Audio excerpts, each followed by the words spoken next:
दोस्तों, आज की कहानी है बहू आपको ननद के खाना बनाने के लिए जोर आ रहा है। दोस्तों, कहानी शुरू करने से पहले अगर हमारे चैनल को सब्सक्राइब नहीं किया हो तो कर लीजिए ताकि आपके पास पहुंचे हर रोज नया वीडियो। अरे पूजा सुन, जल्दी कर, अभी माधुरी आने वाली है 2 घंटे में।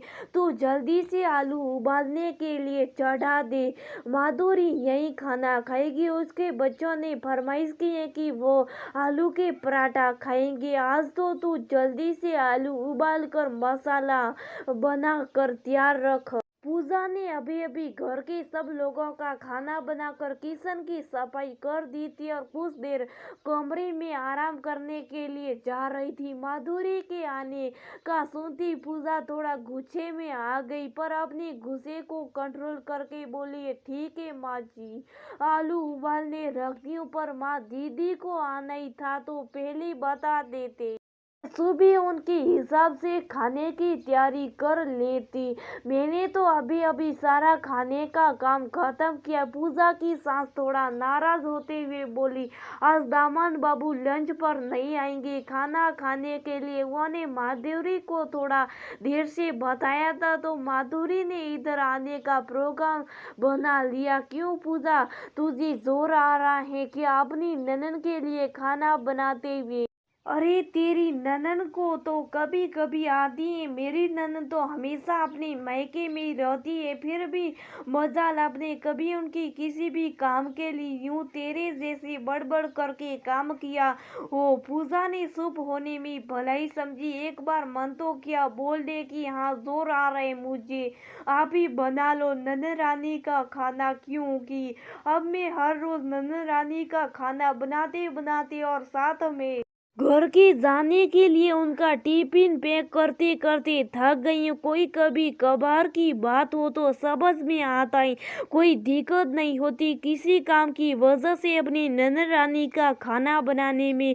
पर पूजा की ये ननद रानी तो अपने मायके घर से सिर्फ 15 मिनट के फासले पर रहती थी। माधुरी के सास ससुर गांव में रहते हैं और माधुरी के पति देव का आए दिन टूर का काम रहता है, जो शहर से बाहर आते जाते रहते हैं। उधर पति देव टूर पर जाते, उधर माधुरी मैडम अपने मायके के टूर पर आ जाती है। पति देव शायद टूर पर जाए या ना जाए, पर माधुरी का तो टूर पर अपने मायके आना जरूरी। हर 3-4 दिन से माधुरी मैडम अपने बच्चों के साथ हर 2-3 दिन बाद अपने मायके पहुंच जाती हैं।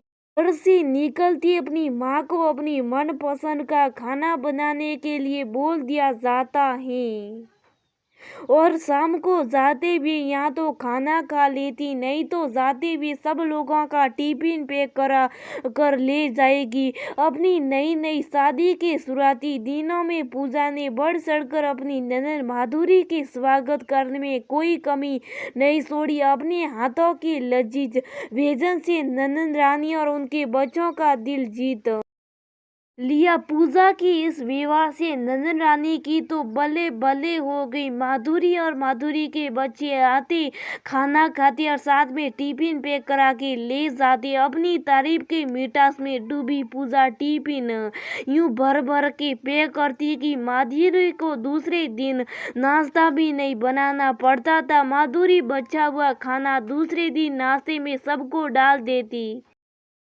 पर थोड़ो दिन बाद ही हर 2-3 दिन बाद में अपनी ननद को यूं अपने मायके में हल्ला बोलते देख पूजा का फितूर उतरने लगा। माधुरी के यूं रोज आ जाने से पूजा को अपने लिए बिल्कुल भी टाइम नहीं मिलता था। दिन में थोड़ा आराम करने के लिए जाती तो पूजा के बच्चे पूरे घर में उथल पुथल मचाते फिरते, चैन से 2 मिनट सोने भी नहीं देते। थोड़ी सी नींद की झपकी आती, तभी सासू जी की आवाज आती, अरे पूजा उठ जा बेटा, माधुरी के जाने का टाइम होने वाला है, जमाई बाबू आने वाले होंगे, जल्दी से माधुरी के लिए शाम के खाने की तैयारी करो, टिफिन पैक कर दे। पूजा को लगता जैसे उसने अपने ही पैरों पर कुल्हाड़ी मार ली और खुद को कोसने क्या जरूरत थी। इतनी आप भगत करने की, अपनी दरिया दिली दिखाने की, बढ़िया से बढ़िया खाना बनाकर खिलाने की, और सोचती अब इस आपस से कैसे छुटकारा पाऊं।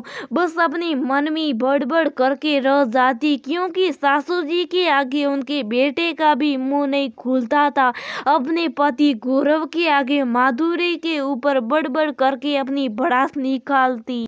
आज भी माधुरी मैडम अपने मायके के टूर पर आ गई। माधुरी के लिए और उसके बच्चों के लिए आलू के पराठे बनाते बनाते पूजा थक गई, पर माधुरी और उसके बच्चे पराठे खाते खाते नहीं थके। उधर उसकी सासू माँ बेटा एक और ले ले, बेटा एक और ले ले बोलते बोलते नहीं थक रही थी। पराठे खाती हुई माधुरी बोली, पराठे बहुत टेस्टी है पूजा, ऐसा कर थोड़े पराठे टिफिन में पैक कर दे। हमारे नंदोई को भी तुम्हारे हाथ के बने आलू के पराठे बहुत पसंद है। पूजा मत में सोचने लगी, आप अपने हाथों से कब कोई चीज बनाती है जिसको वो खाएंगे और आपके हाथों से बना हुआ खाना पसंद करेंगे। पूजा ने पराठे बनाकर जल्दी से टिफिन पैक कर ननद रानी को विदा किया। रात को जैसे गौरव कमरे में आया, पूजा उसके ऊपर अपनी भड़ास निकालने लगी। माधुरी को लेकर तुम्हारी बहनें या कोई पनौती हर 2 दिन में घर आ जाती हैं और मेरी बेड़ बजाकर चली जाती। आने के लिए कोई मना नहीं है, आओ बैठो बातों करो, पर इस तरह से रोज रोज मुझसे खाना बनाना, टीपी पैक करा कर ले जाना, ये कौन सी बात हुई? भला खुद को तो कोई काम करते हुए इतना जोर आता है और मुझको कोल्हू का बैल समझ रखा है। गौरव बोलता है, तुम्हारी इस समस्या का समाधान आज मैंने ढूंढ निकाला है। पूजा खुशी से सहकती हुई बोलती है, सच क्या समाधान निकाला, बताओ जल्दी से। गौरव बोलता है, अभी थोड़ी देर पहले मौसी जी का फोन आया था। मौसी जी ने माँ को कुछ दिन के लिए अपने पास बुलाया। माँ जाने के लिए राजी हो गई है।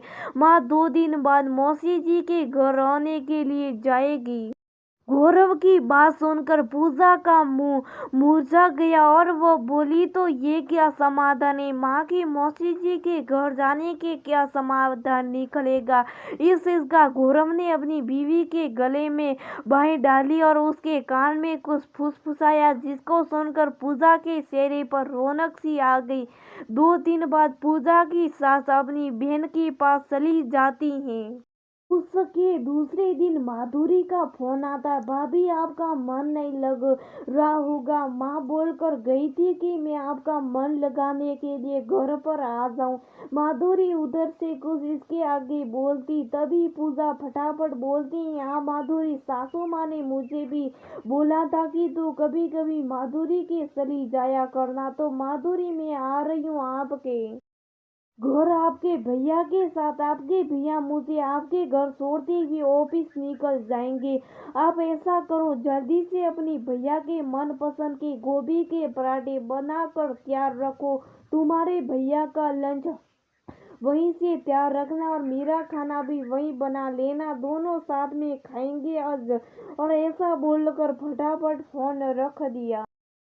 इसी से गौरव बोला, चलिए मैडम चलते हैं। मिशन टिफिन खात्मे पर पूजा चुपके से मुस्कुरा दी। दोनों माधुरी के घर पहुंचे तो देखते माधुरी हड़बड़ी में काम में लगी हुई थी। पूजा गौरव देख कर माधुरी के पति बोले, वाह भाई वाह, तुम दोनों ने कमाल कर दिया। आज हमारे घर भी बहुत वर्षों बाद पराठे बनेंगे। हमारी रसोई की खुशबू से भी अच्छी महक आएगी। तभी तो देखिए मैडम जल्दी जल्दी कुछ नहीं कर पा रही, क्योंकि आप लोगों ने उसकी आदत जो खराब कर दी है। पराठे खिलाकर वो पराठे टिफिन में पैक करके गौरव ने अपने जीजाजी को देखा और कहा, हाँ जीजाजी, अब तो खाने की खुशबू आपकी किचन से ही आएगी। जब तक माँ नहीं आ जाएगी, मैं और पूजा दोनों इधर ही आ जाएंगे। खाना खाकर टिफिन पैक करा कर ले जाएंगे, क्योंकि पूजा की तो कल काम करते करते पता नहीं अचानक कमरे की नसों में कोई प्रॉब्लम हो गई तो उसे तो खड़ा भी नहीं हुआ जा रहा अच्छे से। तभी बीच में पूजा थोड़ा करो हारते हुए बोली, हाँ जी जीजाजी गौरव सही कर रहे हैं, और सोफे पर अच्छे से बैठ गई और माधुरी से बोली, दीदी मैं आपकी हेल्प करा देती, पर अब क्या बताऊं, मुझसे तो कुछ नहीं होगा, सारा काम आपको ही करना पड़ेगा। तभी माधुरी अपने भाई गौरव का नाश्ता और टिफिन लेकर आ गई और थोड़ा घबराते हुए बोली, अच्छा पूजा बिल्कुल भी काम नहीं होगा तुमसे पूजने। बड़ी मासूम से नाम में सिर हिलाया। अब पूजा गौरव के साथ रोज माधुरी के घर आ जाती, खाना खाती और साथ में टिफिन पैक करा कर ले जाती। पूजा देख रही थी इन दिनों में माधुरी की हालत बहुत खस्ता हो गई थी, जैसे पूजा की हो जाया करती थी। माधुरी का टिफिन बनाते बनाते हैं पूजा महसूस कर रही थी, काम करते करते माधुरी का गुस्सा उबाल मारने लगा था। और आखिर एक दिन गौरव ने ऑफिस से आती बोला, अरे जल्दी करो, आज तो आलू के पराठे बना कर देना टिफिन में, आज मुझे घर थोड़ा जल्दी जाना है। पूजा भी बोली, हाँ आज घर थोड़ा जल्दी जाएंगे, मेरी फेवरेट मूवी आने वाली है, वो देखेंगे। माधुरी का गुस्सा आज उबाल मारकर बाहर निकल आया।